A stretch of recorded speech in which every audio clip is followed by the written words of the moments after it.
Hello students, स्वागत है आपका CWH आर्ट्स के चैनल में। ये चैनल विशेषकर आर्ट्स के स्टूडेंट जो क्लास 11th और क्लास 12th के लिए उनके लिए डिज़ाइन किया गया है। जो बच्चे ग्रेजुएशन वाले हैं उनके लिए अलग से चैनल है CWH यूनिवर्सिटी। तो जो आर्ट्स के बच्चे क्लास 11th और क्लास 12th में हैं उनके लिए ये चैनल डिज़ाइन किया गया। और अभी हम लोग क्लास 11th की पूरी तैयारी करवाएंगे आर्ट्स के लिए MCQ का। आप लगातार जुड़े रहिए। हम लोग शॉर्टकट नहीं बताते, कंप्लीट सॉल्यूशन देंगे। थोड़ा समय लगेगा लेकिन आपको जो भी जानकारी मिलेगा वो परफेक्ट मिलेगा, आपके एग्जामिनेशन में बहुत हेल्पफुल होगा। हम लोग लाइव क्लास का हम लोग सोच रहे, प्लान कर रहे हैं, तो जल्दी इसी चैनल पे आपको नोटिफिकेशन भेज देंगे कि कब कब लाइव क्लासेस होगा, हिस्ट्री, ज्योग्राफी या इकोनॉमिक्स या इंग्लिश के लिए। तो मैं आपको एक बात बता दूं कि जो बच्चे इंग्लिश वाले हैं, जो क्लास 11 के इंग्लिश वाले हैं, तो इंग्लिश और इकोनॉमिक्स का क्लास अलग चैनल में होगा। इंग्लिश और इकोनॉमिक्स के लिए जो क्लास है, इंग्लिश प्लस इकोनॉमिक्स के लिए जो क्लास हो रहा है, उसके लिए हम लोगों का चैनल है, main channel commerce world Hazaribagh. Commerce world Hazaribagh ये मेन चैनल है। इसको सब्सक्राइब करके सारे बच्चों को रखना चाहिए क्योंकि मेन नोटिस यहीं पे जाएगा। ठीक है, तो कॉमर्स वर्ल्ड हजारीबाग के नाम से मेन चैनल है, तो इंग्लिश इकोनॉमिक्स वहाँ पे मिल जाएगा। और बाकी हिस्ट्री, ज्योग्राफी और पॉलिटिकल साइंस अगर है तो ये आपको मिलेगा CWH आर्ट्स के नाम पर जो चैनल है। ये भी कॉमर्स वर्ल्ड हजारीबाग का ही चैनल है, तो CWH आर्ट्स, इस चैनल में आप जुड़े रहेंगे। साथ ही साथ मैं आपको एक और जानकारी देने के लिए आया हूँ कि अगर आप चाहते हैं कि लाइव क्लास कब होता है उसकी जानकारी हो, क्योंकि हम लोग लाइव क्लास, अभी तो क्लास 11 का एग्जाम होने वाला है, 12th में भी लाइव क्लास कुछ कुछ लेंगे यूट्यूब के ऊपर। कोई चैप्टर ही पूरा लाइव पढ़ा देंगे, तो यूट्यूब के लाइव क्लास कब होता है इसकी जानकारी आपको कैसे मिलेगी। तो इसके लिए हम लोग क्या कर रखे हैं, हम लोग अपना व्हाट्सअप ग्रुप में सबको जोड़ते हैं। तो ध्यान दीजिएगा कि एक हमारा व्हाट्सअप चैनल है, व्हाट्सएप चैनल है हमारा, और टेलीग्राम चैनल है। यही दोनों चैनल में हम लोग पूरा इन्फॉर्मेशन डालते हैं कि कब हम लाइव आने वाले। ये दोनों चैनल कौन से नाम से है, तो ये चैनल है कॉमर्स वर्ल्ड हजारीबाग के नाम से। कौन से नाम से है? कॉमर्स वर्ल्ड हजारीबाग के नाम से टेलीग्राम चैनल है और व्हाट्सअप चैनल है।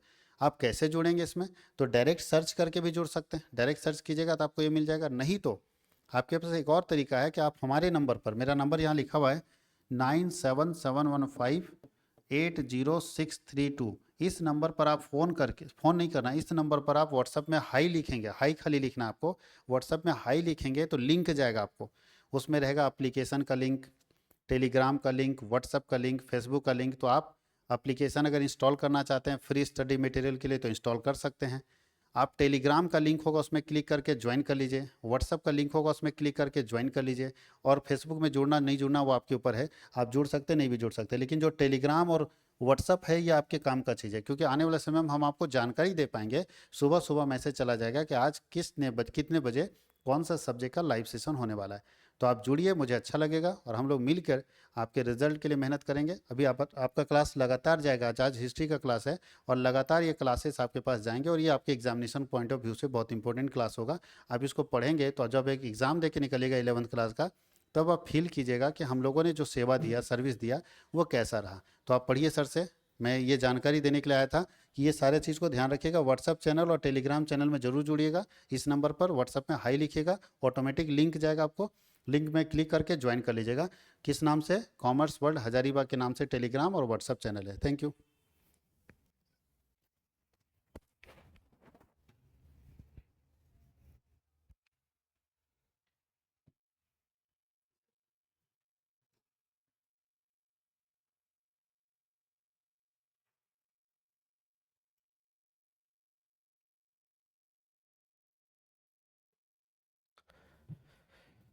चलिए आज हम लोग झारखंड एकेडमिक काउंसिल के द्वारा जो मॉडल सेट जारी किया गया है उस मॉडल सेट का पूरा एक एक क्वेश्चन करके हम लोग देखने का प्रयास करेंगे। ठीक है, इस मॉडल सेट में कुल 40 प्रश्न है जो हमारे एग्जाम के लिए बहुत ज़्यादा इंपॉर्टेंट, बहुत ज़्यादा महत्वपूर्ण होने वाला है। ठीक है, देखिए फर्स्ट क्वेश्चन क्या है, मेसोपोटामिया नाम किस भाषा के शब्द से बना है। यानी मेसोपोटामिया जो एक सभ्यता थी, सबसे पहले अगर विश्व में देखा जाए तो सभ्यता का विकास मेसोपोटामिया में ही हुआ था। और मेसोपोटामिया जो ये सब है, ये दो नदियों दजला और फरात, दो नदी के बीच यानी मध्य की जो भूमि था उसी भूमि को मेसोपोटामिया की सभ्यता के नाम से जाना जाता था। तो क्वेश्चन यहाँ पे है, मेसोपोटामिया नाम किस भाषा के शब्द से बना है? ठीक है, तो मेसोपोटामिया जो है यूनानी भाषा के शब्द से बना है ना। इसका आंसर होगा option number A. Next question number 2 है, सिकंदर ने बेबीलोन को कब जीता? सिकंदर जो था एक शासक था जो बेबीलोन को, ठीक है, जीत लिया था। ठीक है, तो बेबीलोन को कब जीता था? तो वो जीता था 331 ईसा पूर्व में। ठीक है, इसका आंसर होगा ऑप्शन नंबर बी।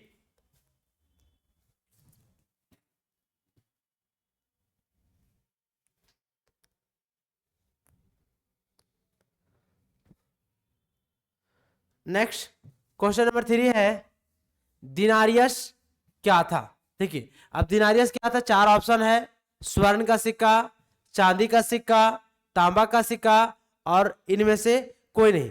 तो दिनारियस जो था वो चांदी का सिक्का था, है ना। इसका आंसर होगा option number B.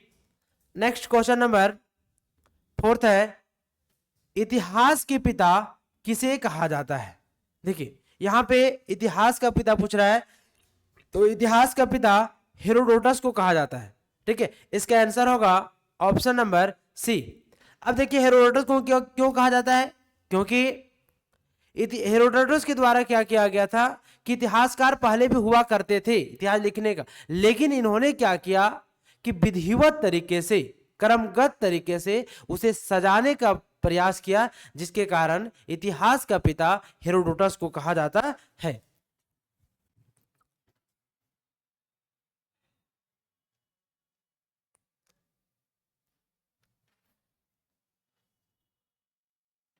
Next question number 5 है, रोमन साम्राज्य का प्रथम सम्राट कौन था?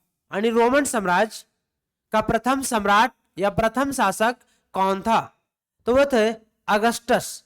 इसका कहीं कहीं नाम मिलेगा सर अगस्टस। ठीक है, इसका आंसर होगा option number A. Next question number 6 है, पहाड़ी की चोटी पर बसे गांवों को क्या कहते हैं? यानी पहाड़ी की चोटी पर, पहाड़ी के सबसे ऊपर बसे हुए गांवों को क्या कहा जाता है? ठीक है, तो उस गांव को केस्टेला के नाम से जाना जाता है। इसका आंसर होगा ऑप्शन नंबर बी।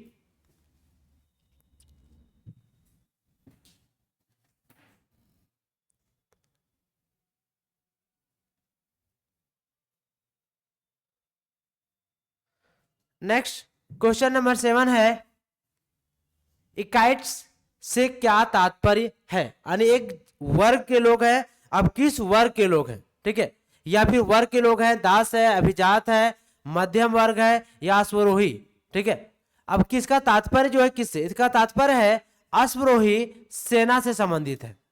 ठीक है, इसका आंसर होगा option number D. Next question number 8 है, रोमन साम्राज्य में गणतंत्र का काल कब से कब तक चला? यानी देखिए, गणतंत्र, राजतंत्र, गणतंत्र, प्रजातंत्र। ठीक है, तो ये शासन व्यवस्था का तंत्र है कि किस प्रकार की वहां पे शासन व्यवस्था कायम थी। ठीक है, तो यहां क्वेश्चन पूछ रहा है कि रोमन साम्राज्य में गणतंत्र का काल कब से कब तक था? यानी गणतंत्र व्यवस्था रोमन साम्राज्य में कब से कब तक चली थी? तो वो चली थी 500 ईसा पूर्व से लेकर के 27 ईसा पूर्व तक। इसका आंसर होगा option number A.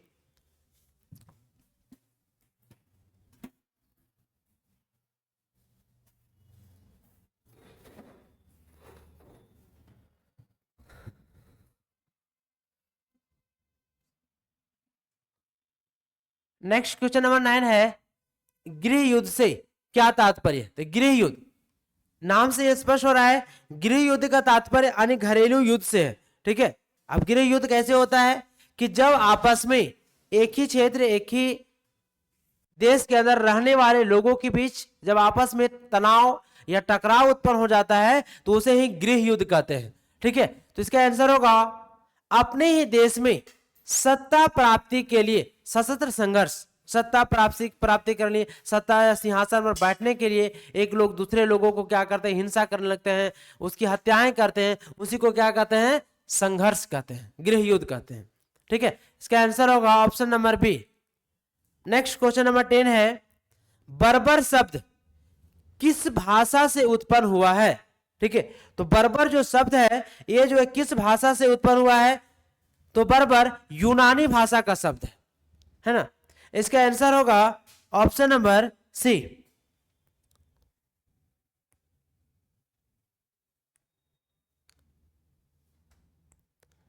Next question number 11 है, जर्मन शब्द फ्यूड का अर्थ क्या होता है?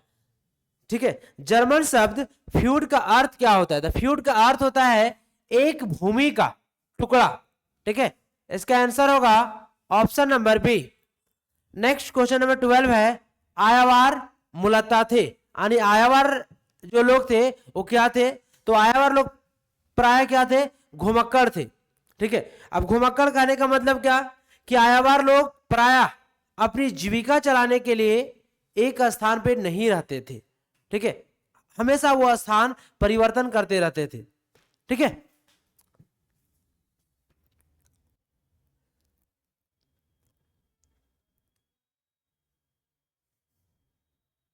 नेक्स्ट क्वेश्चन नंबर 13 है, चंगेज खान की मृत्यु कब हुई थी? चंगेज खान जो मंगोल साम्राज्य का एक महत्वपूर्ण शासक था, इसकी मृत्यु कब हुई थी? ठीक है, तो इसकी मृत्यु हुई थी 1227 ईस्वी में। इसका आंसर होगा option number A. Next question number 14 है, मेसोपोटामिया में इन्ना किसकी देवी थी? तो इन्ना जो थी वो प्रेम एवं युद्ध की देवी को, मेसोपोटामिया की सभ्यता में प्रेम एवं युद्ध की देवी को इन्ना या इनित्री के नाम से जाना जाता था। इसका आंसर होगा ऑप्शन नंबर ए।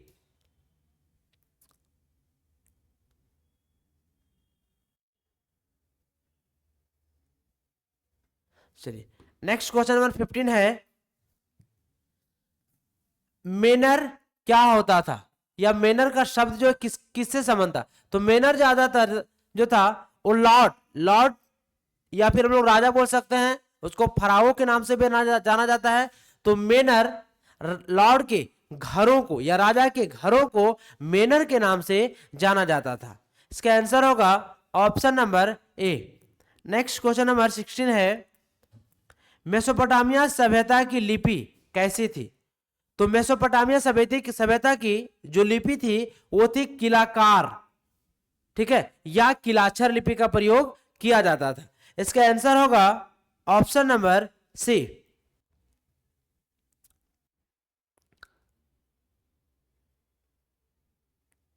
देखिए, नेक्स्ट क्वेश्चन नंबर 17 है, टीथ क्या था?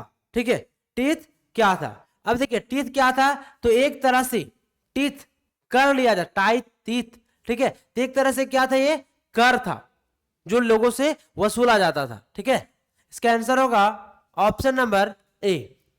नेक्स्ट क्वेश्चन नंबर 18 है, फ्रांसीसी समाज में अभिजात वर्ग किस श्रेणी में सम्मिलित थी? अब देखिए, वहां पे फ्रांस में समाज जो था प्रथम वर्ग, द्वितीय वर्ग और तृतीय वर्ग में सम्मिलित था। लेकिन ये जो अभिजात वर्ग के लोग थे, वो अभिजात वर्ग के लोग किस श्रेणी में सम्मिलित थे? तो ज्यादातर द्वितीय वर्ग के लोग में सम्मिलित थे।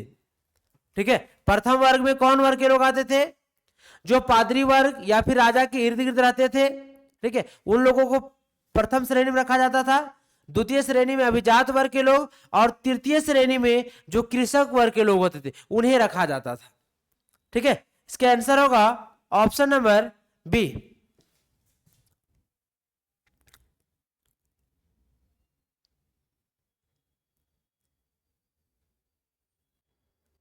नेक्स्ट क्वेश्चन नंबर 19 है, वर्तमान में फ्रांस में किस प्रकार की सरकार है? आज वर्तमान समय में फ्रांस में किस प्रकार की शासन व्यवस्था कायम है? तो फ्रांस में गणतंत्रीय शासन व्यवस्था है। ठीक है, इसका आंसर होगा ऑप्शन नंबर बी। अब देखिए, गणतंत्र शासन व्यवस्था फ्रांस में कब स्थापित हुआ? जब 14 जुलाई 1789 में फ्रांस की क्रांति हुई, तो लुईस 16 के शासन काल में ठीक है। उसके बाद फ्रांस में गणतंत्र शासन व्यवस्था स्थापित की गई थी, ठीक है, जो आज तक वहां पे कायम है। नेक्स्ट क्वेश्चन नंबर 20 है, द लास्ट सफर चित्र किसने बनाया? यानी द लास्ट सफर एक चित्र प्रस्तुत किया गया था, बनाया गया था, वो किसके द्वारा बनाया गया था? तो लियोनार्दो दा विंची के द्वारा बनाया गया था।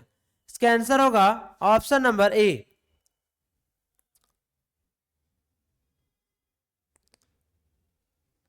नेक्स्ट क्वेश्चन नंबर 21 है, ईसाई धर्म में ईस्टर से क्या आशय है? यानी ईसाई धर्म में ईस्टर का जो संबंध है वो किससे है?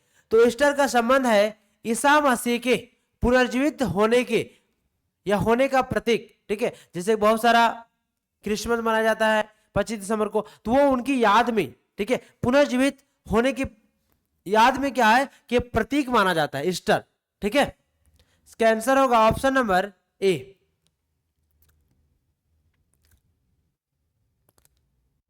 नेक्स्ट क्वेश्चन नंबर 22 है, the civilization of the Renaissance in Italy नामक पुस्तक की रचना किसने की थी? तो इस पुस्तक की रचना बर्कहार्ट के द्वारा किया गया था, ठीक है। इसका आंसर होगा option number B.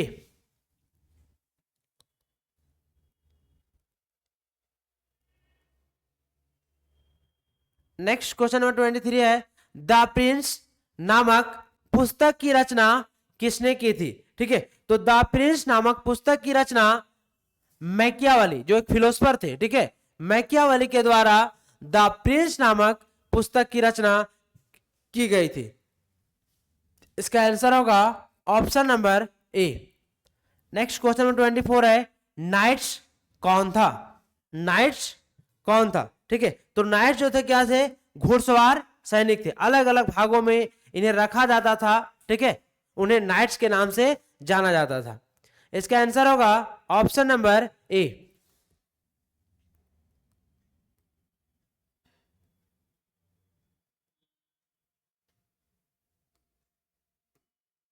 Next question number 25 है, छापे खाने या प्रिंटिंग प्रेस का निर्माण किसने किया था? ठीक है, तो प्रिंटिंग प्रेस का निर्माण जो किया गया था वो गुटेनबर्ग के द्वारा किया गया था, ठीक है। इसका आंसर होगा option number B. Next question number है 26 नंबर, इसाबेला दाइस्ते कौन थी? इसाबेला दाइस्ते कौन थी? ठीक है, तो वो जो थे मंटुआ राज्य की राजधानी, यानी मंटुआ राज्य की राजधानी क्या था? इसाबेला दा इस्ते, ठीक है। इसका आंसर होगा option number B.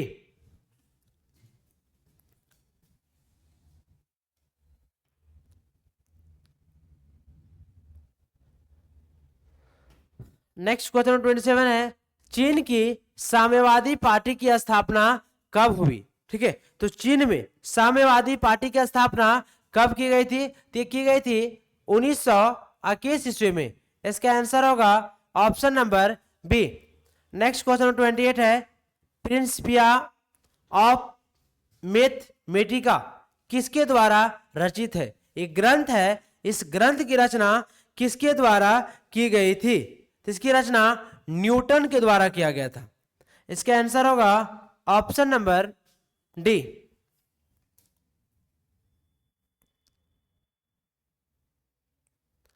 Next question number 29 है, किसने यह घोषणा की कि पृथ्वी समेत सारे ग्रह सूर्य के चारों ओर परिक्रमा करते हैं? यानी किसके द्वारा यह घोषणा की गई थी? जिसका घोषणा किए थे कोपरनिकस के द्वारा, ठीक है।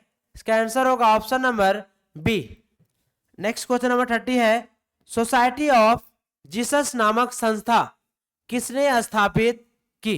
ठीक है, तो सोसाइटी ऑफ जीसस नामक संस्था की स्थापना किया गया था इग्नेशियस लोयोला के द्वारा, है ना। इसका आंसर होगा option number C.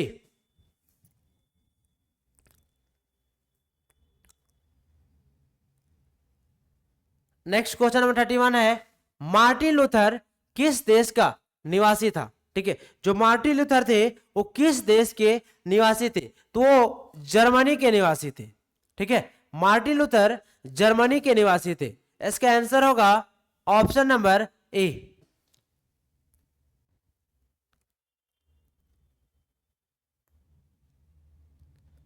Next question number 32 है, रेड इंडियन कहां के मूल निवासी थे? रेड इंडियन जो थे वो कहां के मूल निवासी थे? तो उत्तरी अमेरिका के। रेड इंडियन उत्तरी अमेरिका के मूल निवासी थे। इसका आंसर होगा option number C. Next question number 33 है, ब्रिटेन ने संयुक्त राज्य अमेरिका को एक स्वतंत्र देश के रूप में कब मान्यता दी? ब्रिटेन ने संयुक्त राज्य अमेरिका को एक स्वतंत्र देश के रूप में कब मान्यता दी थी? तो वो दी थी कब? 1781 ईस्वी में। इसका आंसर होगा ऑप्शन नंबर बी।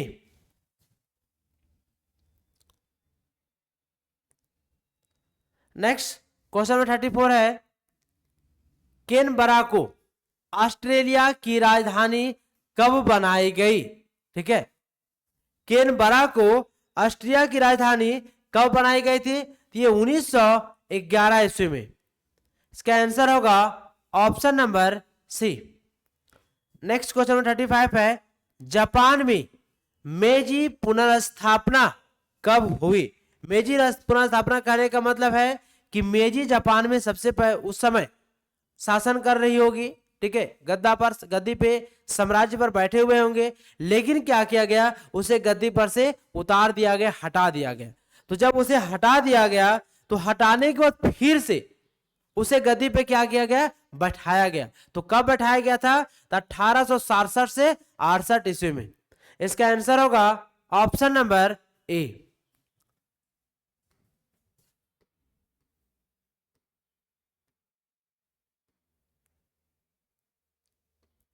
चलिए नेक्स्ट क्वेश्चन नंबर 36 है, जापान में तेज गति से या तेज गति वाली शिंकानसेन क्या है? जापान में बहुत तेज गति से चलने वाली जो शिंकानसेन है वो क्या है? ठीक है, तो वो जनरली क्या है? तो वो है बुलेट ट्रेन है ना। इसका आंसर होगा option number B. Next question number 37 है, आधुनिक चीन के संस्थापक किसे माना जाता है? ठीक है, आधुनिक जो आज वर्तमान में चीन है, इस चीन का संस्थापक जो है वो किसे माना जाता है? तो डॉक्टर सन यात सेन को माना जाता है। ठीक है, इसका आंसर होगा ऑप्शन नंबर ए।